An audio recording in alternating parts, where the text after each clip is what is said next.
সূরা তাকবীর, সূরা ইনফিতার এবং তারও পূর্বে সূরা নাবায় যে প্রাকৃতিক ও মহাজাগতিক বিপর্যয়ের বিবরণ দেওয়া হয়েছে, এ সূরায়ও সে ধরনের কিছু বিপর্যয়ের বিবরণের মধ্য দিয়ে শুরু হয়েছে। তবে এখানে এই সূরার বিবরণের আলাদা একটা বৈশিষ্ট্য রয়েছে, সেটি হচ্ছে আল্লাহর সামনে আকাশ ও পৃথিবীর পরিপূর্ণ বিনয়, আনুগত্য, বশ্যতা সহকারে আত্মসমর্পণ। যেমন বলা হচ্ছে, আকাশ যখন বিদীর্ণ হবে, নিজ প্রতিপালকের প্রতি অনুগত হবে এবং এটিই তার কর্তব্য। আর পৃথিবীকে যখন সম্প্রসারিত করা হবে এবং পৃথিবী তার অভ্যন্তরে যা কিছু আছে তা বাইরে নিক্ষেপ করবে ও সে শূন্য গর্ভা হয়ে যাবে, সে তার প্রতিপালকের প্রতি অনুগত হবে এবং এটিই তার করণীয়।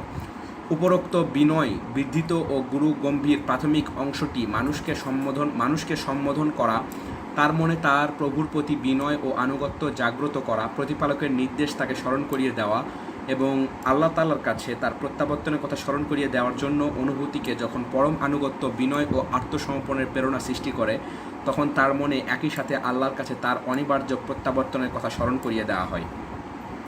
অতঃপর শুরু হয় মানুষকে নিম্নরূপ সম্বোধন: হে মানুষ, তুমি তোমার প্রতিপালকের কাছে পৌঁছানো পর্যন্ত, কারণ তার প্রতিপালক তার উপর সবিশেষ দৃষ্টি রাখেন। আয়াত 6 থেকে 15। আর তৃতীয় অংশটিতে এমন কিছু প্রাকৃতিক দৃশ্যের অবতারণা করা হয়েছে যা মানুষের অবচেতন মনে সংগঠিত হয়ে থাকে।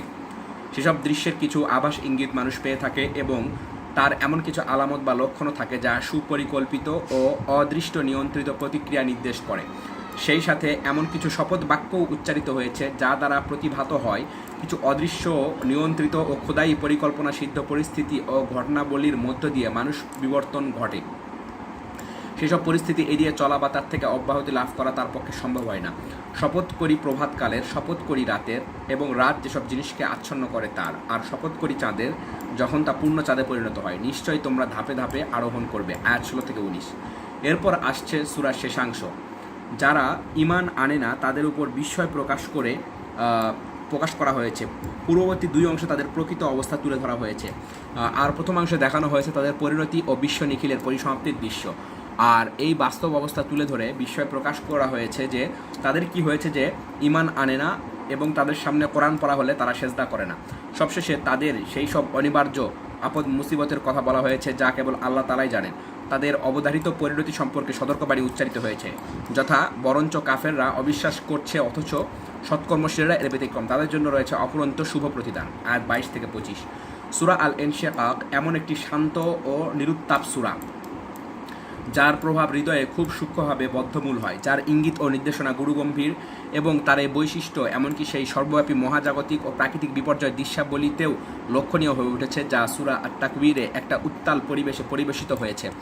দরদ মাখা ও স্নেহময় ভঙ্গিতে মানুষকে তত্ত্বজ্ঞান দান করাই এ সূরার মূল সুর। ধীর পদক্ষেপে পর্যায়ক্রমে অত্যন্ত ঠান্ডা মাথায় ও গভীর বুদ্ধিমত্তা সহকারে হৃদয়ঙ্গম করানোই এ সূরার বাচনভঙ্গির বৈশিষ্ট্য। আর হে মানুষ বলে যে সম্বোধনটি এখানে করা হয়েছে তাতে স্মরণ করানো ও বিবেককে জাগানোর সুর ধরিত। সূরাটি তার অংশগুলোকে নিয়ে ধারাবাহিকভাবে বিভিন্ন প্রাকৃতিক ও মানসিক বিষয়ে আলোচনা করে এবং এভাবেই তা মানুষের হৃদয়কে কেন্দ্র করে ঘুরতে থাকে। সুপরিকল্পিতভাবে সে এই আবর্তন প্রক্রিয়ার বারবার পুনরাবৃত্তি ঘটাতে থাকে। তা বিশ্বজগতের আত্মসমর্পণের দৃশ্য থেকে শুরু করে মানুষের মনের অনুভূতি, হিসাব নিকাশ ও কর্মফলের দৃশ্য, প্রাকৃতিক চলমান অবস্থা ও তার বিভিন্ন দিক পর্যন্ত পরিবেষ্টিত। অতঃপর একসময় তা মানুষের মানসিক অনুভূতি পর্যন্ত বিস্তৃত হয়। এসব কিছুর পর যারা ঈমান আনে না তাদের প্রতি বিস্ময় প্রকাশ পর্যন্ত যন্ত্রণাদায়ক আযাবের হুমকি ও শাসানি দান করা হয়েছে এবং মোমেনদেরকে অপরিমেয় প্রতিদান সহকারে আযাব থেকে অব্যাহতি দানের সুসংবাদ দান পর্যন্ত এই আবর্তন চলতে থাকে। এত সব আবর্তন, দৃশ্যাবলীর পট পরিবর্তন, চেতনার মর্মমূলে সম্বলিত তোলা ও সাড়া জাগানো সহ এসব কিছুই এমন একটি ক্ষুদ্র সূরায় চলতে থাকে যা মাত্র কতিপয় ছত্রেই সমাপ্ত।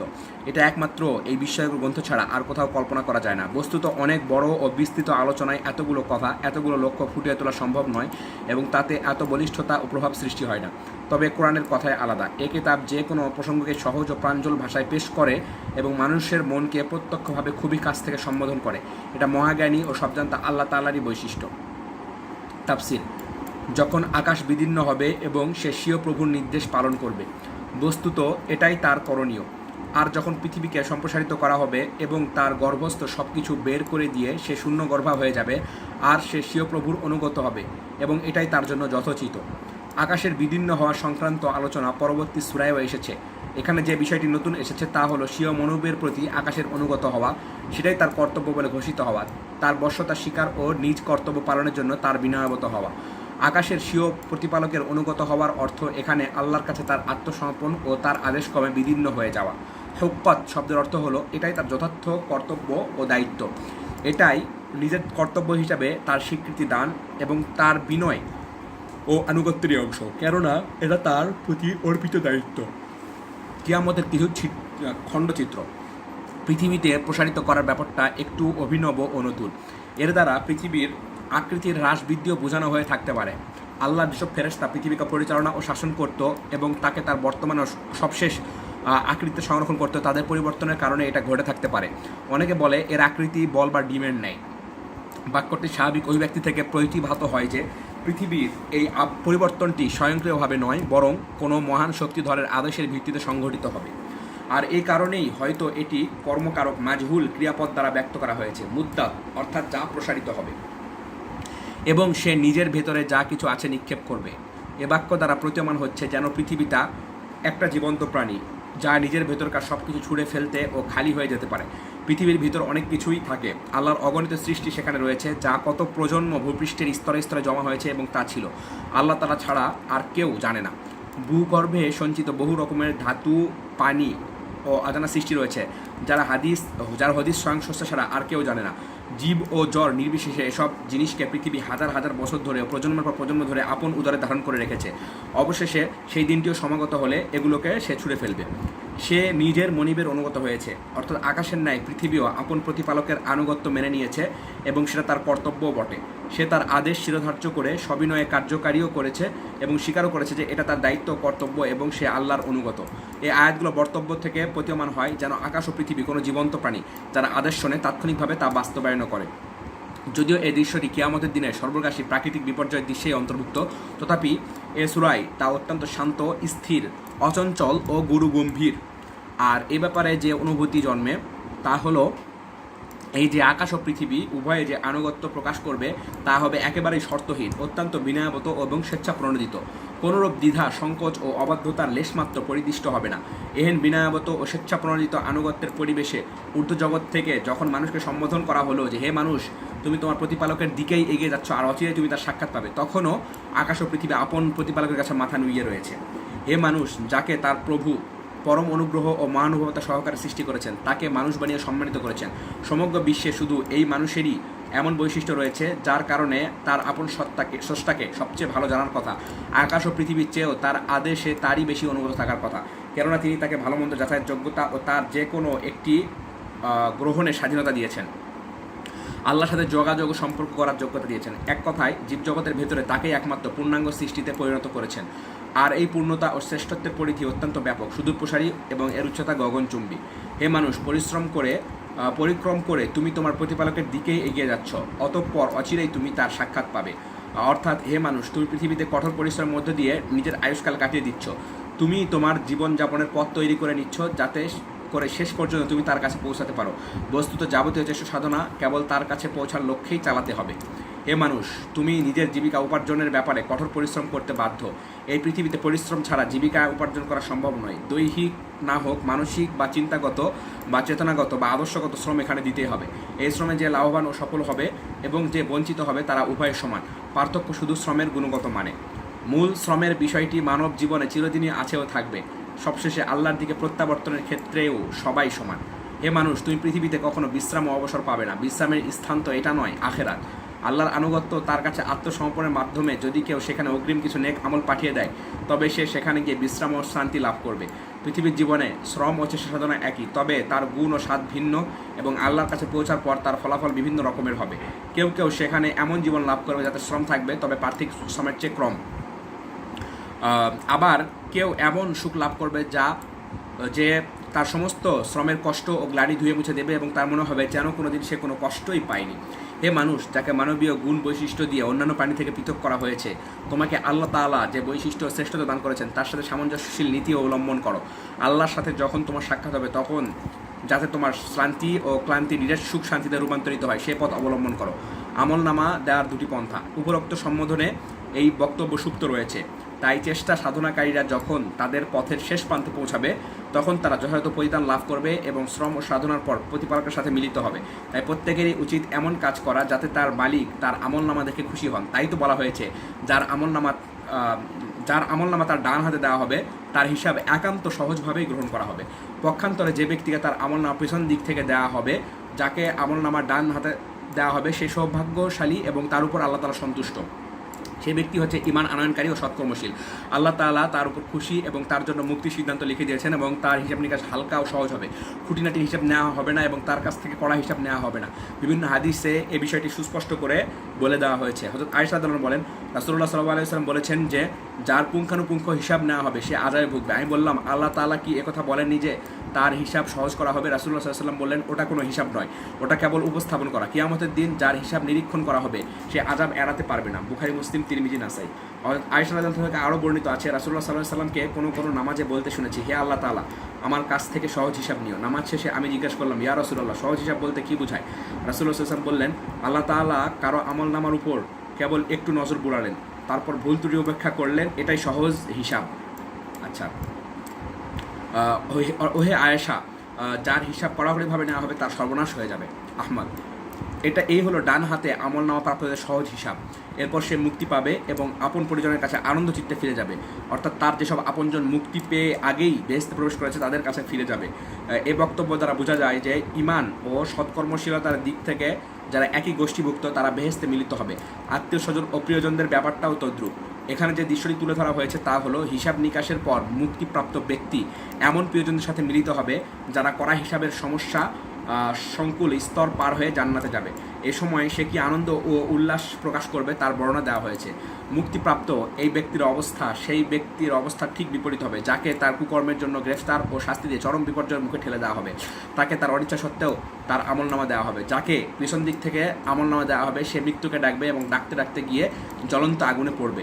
এই আয়াতটিতে সে কথাই বলা হয়েছে। পবিত্র কোরআনে আমরা সচরাচর দুটো পরিভাষার ব্যবহার দেখতে পাই, ডান হাতের আমলনামা ও বাম হাতের আমলনামা। কিন্তু এই আয়াতে একটা নতুন জিনিসের উল্লেখ করা হয়েছে, সেটি হচ্ছে পেছন দিক থেকে প্রাপ্ত আমলনামা। সম্ভবত বাম হাতের আমলনামাটি এভাবে কাউকে পেছন দিক থেকে দেওয়া হবে, কেননা সে লজ্জায় আমলনামার মুখোমুখি হতে চাইবে না এবং তা নিতেও চাইবে না, কিন্তু তাকে জোরপূর্বক তা পেছন দিক থেকে দেওয়া হবে। আমরা অবশ্য জানি না এই আমলনামাটি কীরকম আর কীভাবেই বা তার ডান হাত দিয়ে, বাম হাত দিয়ে বা পেছন দিক থেকে দেওয়া হবে। তবে সোজা কথাই বুঝি যে ডান হাত দিয়ে আমলনামা দেওয়ার অর্থ মুক্তি আর বাম হাত দিয়ে আমলনামা দেওয়ার অর্থ ধ্বংস ও বিনাশ। এই দুটো তত্ত্বই বুঝে নেওয়া ও বিশ্বাস করা আমাদের দায়িত্ব। এছাড়া আর যে সব কথা বলা হয়েছে তা শুধু আমাদের মনে কিয়ামতের ময়দানের দৃশ্য জাগরুক করা এবং চেতনায় তার সুদূর ছাপ অঙ্কিত করার লক্ষ্যে বলা হয়েছে। প্রকৃতপক্ষে কী ঘটবে এবং কীভাবে ঘটবে সেটা আল্লাহ তাআলাই ভালো জানেন। বস্তুত যে ব্যক্তি পৃথিবীতে অক্লান্ত পরিশ্রম করে আয়ুষ্কাল কাটিয়ে দিয়েছে কিন্তু গুনাহ ও নাফরমানির মধ্যে দিন কাটিয়েছে, সেই দুকুল হারা দেউলে ব্যক্তি নিজের পরিণতি কী হবে তা জানে। সে জানে যে তার সকল শ্রম সাধনা বৃথা গেছে এবং তার কষ্টের কোনো বিরতি ও শেষ সীমা নেই। তাই সে মৃত্যুকে ডাকবে। সে নিজের ধ্বংস কামনা করবে যাতে তাকে তার অবধারিত দুর্ভাগ্যের মুখোমুখি হতে না হয়। আর মানুষ যখন মুক্তি লাভের জন্য নিজের ধ্বংস ও মৃত্যু কামনা করে তখন সে এমন একটা স্তরে উপনীত হয় যেখানে তার আর কোনো কিছু থেকে সংযম অবলম্বন করার দরকার আছে বলে মনে হয় না। তাই নিজের ধ্বংসই হয়ে দাঁড়ায় তার চূড়ান্ত বাসনা। কবি মুতানাব্বি তার একটি কবিতায় একথাই বলেছেন, মৃত্যুকে যখন তুমি নিরাময়কারী হিসাবে বিবেচনা করবে তখন ব্যাধি হিসাবে সেটাই তোমার জন্য যথেষ্ট, আর মৃত্যু যখন মানুষের কাছে কাম্য হয়ে দাঁড়ায় তখন মৃত্যুই তার জন্য যথেষ্ট। বস্তুত এটা এমন এক দুর্ভাগ্য বিপর্যয় যে এর চেয়ে বড় দুর্ভাগ্য ও বিপর্যয় আর নেই। সে আগুনে প্রবেশ করবে, এটাই তার অবধারিত পরিণতি। এটা থেকে অব্যাহতি পাওয়ার জন্যই সে মৃত্যু কামনা করবে, কিন্তু সে আশা সুদূর পড়া হতো। এই বিস্ময়কর ও মর্মান্তিক দৃশ্যের বর্ণনা দেওয়ার পরই এই দুর্ভাগা ব্যক্তির অতীতের পুনরাবৃত্তি করা হয়েছে। সেই অতীতে তাকে এই মর্মন্তুদ শোচনীয় পরিণতির সম্মুখীন করেছে। সে তার পরিবার ও পরিজনদের মধ্যে আনন্দে মেতে থাকতো। সে ভাবত যে তাকে আর কখনো ফিরে যেতে হবে না। সেটি ছিল দুনিয়ার ব্যাপার। সত্যি তার অবস্থা সেই রকম ছিল, কিন্তু এখন আমরা এই কোরআনের বর্ণনা অনুসারে হিসাব নিকাশ ও কর্মফল দিবসের মধ্যে আছি। দুনিয়ার জীবনকে আমরা স্থান ও কাল উভয়ের বিচারে অনেক দূরে ফেলে এসেছি। সে তার পরিবার পরিজনদের মধ্যে আনন্দে মেতে থাকতো, অর্থাৎ বর্তমান মুহূর্তটি বাদে আর সব কিছু সম্পর্কে উদাসীন থাকতো। আখেরাতে তার জন্য কী পরিণতি অপেক্ষা করছে তা নিয়ে সে ভাবতো না, আর তাই সেজন্য তার কোনো জবাবদিহির প্রয়োজন অনুভব করতো না, আর তার জন্য সে কোনো প্রস্তুতি নিত না। সে ভাবতো যে সে কখনো আপন স্রষ্টা প্রতিপালকের কাছে ফিরে যাবে না। শেষ মুহূর্তেও সে যদি চিন্তা করতো তাহলে জবাবদিহির জন্য কিছুটা হলেও প্রস্তুতি নিত। হ্যাঁ, তার প্রভু তার প্রতি দৃষ্টি রেখেছিলেন অর্থাৎ সে যদিও ভেবেছিল যে তার প্রতিপালকের কাছে ফিরে যেতে হবে না, কিন্তু প্রকৃত ব্যাপার এই যে তার মনিব তার ব্যাপারে ওয়াকিফাল ছিলেন এবং তার চলাচল সব কিছু পর্যবেক্ষণ করছিলেন। তিনি জানতেন যে তার কাছে তাকে ফিরে আসতে হবেই এবং তার কৃতকর্মের প্রতিফল দেওয়া হবেই। আর এই হতভাগা যখন পার্থিব জীবনে আপন পরিবারের পরিজনের মধ্যে আনন্দে গা ভাসিয়ে চলে, তখন তার ঠিক সেই সৌভাগ্যশালী বেহেশতবাসীর বিপরীত অবস্থা হয়ে থাকে যে আখিরাতের দীর্ঘস্থায়ী জীবনে আপন পরিবারের কাছে আনন্দ চিত্তে ফিরে যায়। লক্ষণীয় যে প্রথমোক্ত ব্যক্তির পার্থিব জীবন যেমন ক্ষণস্থায়ী, তেমনি তার কঠোর পরিশ্রমে পরিপূর্ণ, তা যে কোনো ধরনের পরিশ্রমই হোক না কেন। পক্ষান্তরে শেষোক্ত ব্যক্তির পরকালীন জীবন অনন্তকালব্যাপী স্থায়ী, সর্বাত্মক ও অবাধ স্বাধীনতায় অলঙ্কৃত, চিত্তাকর্ষক, মনোরম, নির্মল, সুখ শান্তিতে পরিপূর্ণ এবং সর্বপ্রকার শ্রম ও কেশ থেকে মুক্ত। বিস্ময়কর কিছু শপথের ব্যাখ্যা। সুগভীর প্রভাব বিস্তারকারী দৃশ্যাবলিতে পরিপূর্ণ এই পরকালীন জগৎ সংক্রান্ত আলোচনার পর পার্থিব জীবনের কয়েকটি বিষয় আলোচিত হয়েছে। এই মুহূর্তগুলো যে ধরনের খোদাই পরিকল্পনা ও ব্যবস্থাপনার স্বাক্ষর বহন করে, মানুষ সে সম্পর্কে ওয়াকিফাল নয়। মানুষ নিজেও এই খোদাই পরিকল্পনা ও ব্যবস্থাপনার আওতাধীন। এই আয়াত কয়টিতে মানুষ পর্যায়ক্রমে যে বিভিন্ন অবস্থার সম্মুখীন হয় তার বিবরণ দেওয়া হয়েছে। সান্ধ্যকালীন রক্তিম আবার শপথ, রাত ও রাত্রিকালীন সকল জিনিসের শপথ, পৃথিবীতে প্রতিনিয়ত আবর্তনশীল এইসব মুহূর্ত নিয়ে শপথ করা হয়েছে, এগুলোর দিকে মানুষের মনোযোগ আকর্ষণের উদ্দেশ্যে এবং এই মুহূর্তগুলো তাৎপর্য ও শিক্ষার প্রতি বিশেষ ইঙ্গিত দেওয়ার জন্য। মুহূর্তগুলো নিস্তব্ধতা, বিনয়, গুরুগম্ভীর মহত্বের মিলিত বৈশিষ্ট্যে পরিপূর্ণ। সূরার প্রথম দিকে সাধারণভাবে যে ধরনের দৃশ্যাবলী ও ভাবমূর্তি তুলে ধরা হয়েছে, এখানেও অনেকটা তাই পরিলক্ষিত হয়। শাফাক, সূর্যাস্তের পর মনে এক ধরনের নিঃশব্দ ও গভীর আতঙ্কের ভাব দেখা যায়। মানব হৃদয়ে বিদায়ের অনুভূতি জাগে। একটা নীরব বেদনাবোধ ও গভীর হতাশায় মন ভারাক্রান্ত হয়ে যায়। এর পাশাপাশি আসন্ন রাতের ভীতি ও চারিদিকে ছড়িয়ে পড়া অন্ধকারজনিত শঙ্কা মানুষকে উদ্বিগাকুল করে তোলে এবং অজানা ভীতি, অসহায়ত্ববোধ ও নিস্তব্ধতার মিলিত অনুভূতি মানুষকে আনমনা করে তোলে।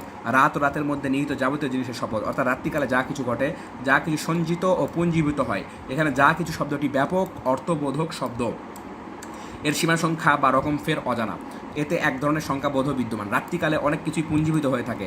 নীরব নিস্তব্ধতার মাঝে কল্পনার স্রোতে ডানা মেলে অনেক দূর চলে যাওয়া যায়।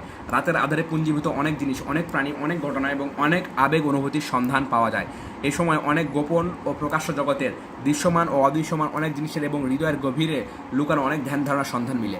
চিন্তা কল্পনা দ্বারা এভাবে অনেক কিছু খুঁজে পাওয়া গেলেও পবিত্র কোরআনের এই ক্ষুদ্র বাক্যটিতে যে ব্যাপক ও বিপুল আয়তন জগতের ধারণা পাওয়া যায়, তাতে তার ধারে কাছেও পৌঁছা সম্ভব হয় না। বাক্যটি হলো রাত ও রাতের ভেতরে যা কিছু নিহিত তার শপথ। এই সুগভীর ও বিস্ময়কর বাক্যটির মধ্যে যে ভীতি ও শঙ্কা এবং যে অসহায়ত্ব নিস্তব্ধতা ফুটে পড়েছে, একমাত্র তাই নৈশকালীন জগতের পূর্ণ ধারণা দিতে সক্ষম।